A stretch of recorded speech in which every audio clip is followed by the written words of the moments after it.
শবে বরাতে কি কি আমল করতে হয়, রোজা কয়টি, নামাজ কয় রাকাত, বিস্তারিত বুঝিয়ে বললে ভালো হতো। এটা এখনো পর্যন্ত এই মাসালা জানে না এমন মানুষ আছে কিনা দেশে, খুব বেশি আমার জানা নাই। দীর্ঘদিন থেকে ওলামা একরাম অ্যাওয়ারনেস করছেন, সতর্ক করছেন। দেখুন, লাইলাতুন নিসফে মিন শাবান, মধ্য শাবানের রাত, এর ফজিলত সাব্যস্ত আছে। আল্লাহ তাআলা এ রাতে মুশরিক হিংসুক ছাড়া বাকি মানুষদেরকে মাফ করে দেন।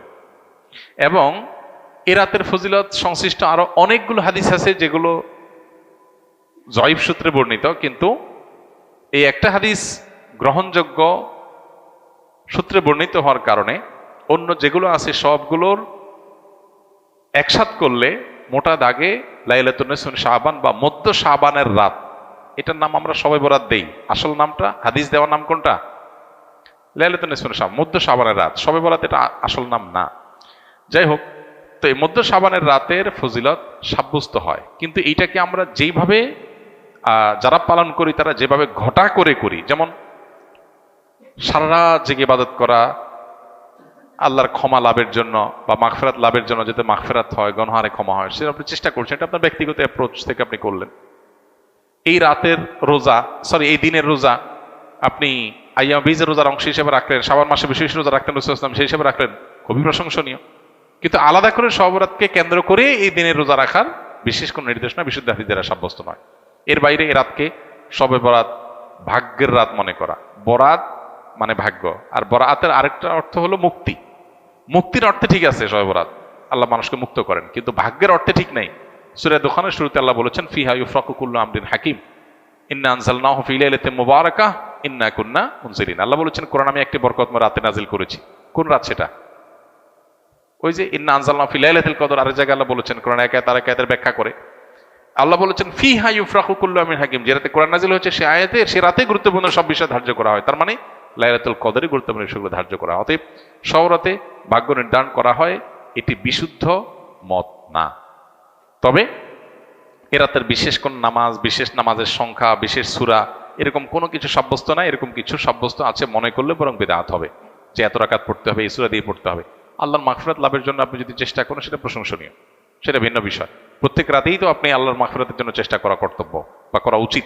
আল্লাহ তাআলা প্রতি রাতেই ভোর রাতে মানুষকে ডেকে ডেকে ক্ষমার আহ্বান করেন।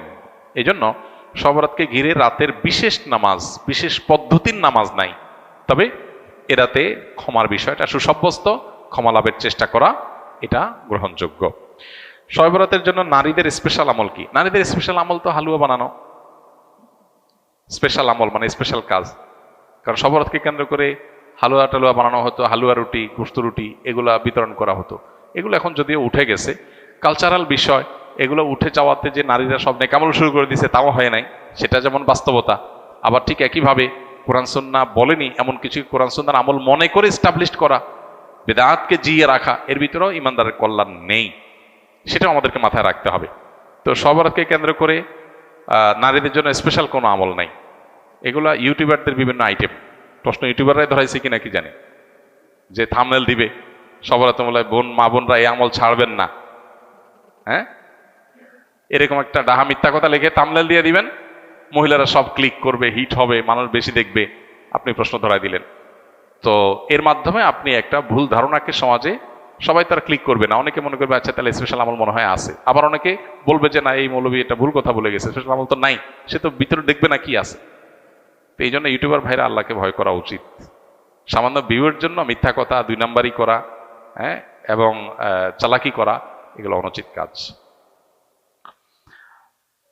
রমজান মাসে কবরের আযাব বন্ধ থাকে, এটা কি সঠিক কথা? এটা বহুল প্রচলিত একটি ভুল কথা। আমাদের সমাজে ব্যাপকভাবে প্রচলিত আছে, রমজান মাসে কেউ যদি মারা যায় তাহলে তার আর কবরের আযাব হয় না। আল্লাহ তাআলা আমাদের সবাইকে কবরের আযাব থেকে হেফাজতে রাখুন। কবরের আযাব থেকে বাঁচার জন্য হাদিস সম্মত কিছু আমল আছে, যেমন সূরা মুলক রাতে তেলাওয়াত করলে কবরের ফিতনা থেকে আল্লাহ তাআলা রক্ষা করেন। পুরো রাতের ভিতরে কেউ সূরা মুলক পড়ে, নিয়মিত অভ্যাস আছে, মাঝে মধ্যে ছুটতেই পারে, এই আমলটা যদি কেউ করে নিয়মিত, ইনশাআল্লাহ আল্লাহ তাআলা তাকে কবরের ফিতনা থেকে রক্ষা করবেন, হাদিসে সাব্যস্ত আছে।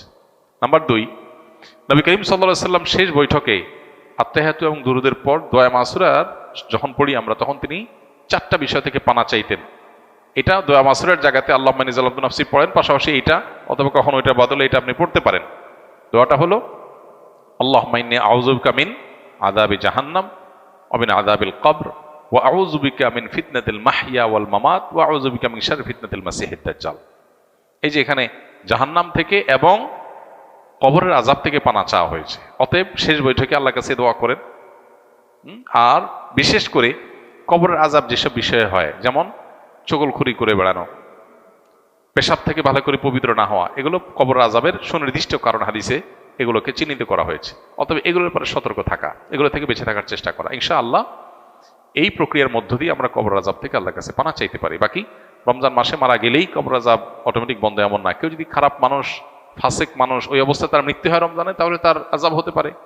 কেউ যদি নেককার হয়ে অন্য কোনো মাসেও মারা যায়, তবে কবর আযাব নাও হতে পারে। কবর আযাব হওয়া না হওয়ার সাথে রমজানের সম্পর্ক নাই, সম্পর্ক হলো কিসের? আমলের। কবর আযাব না হওয়ার বন্দোবস্ত দুনিয়া থেকে আপনি করে গেলেন কিনা, এটার সাথে সম্পর্ক।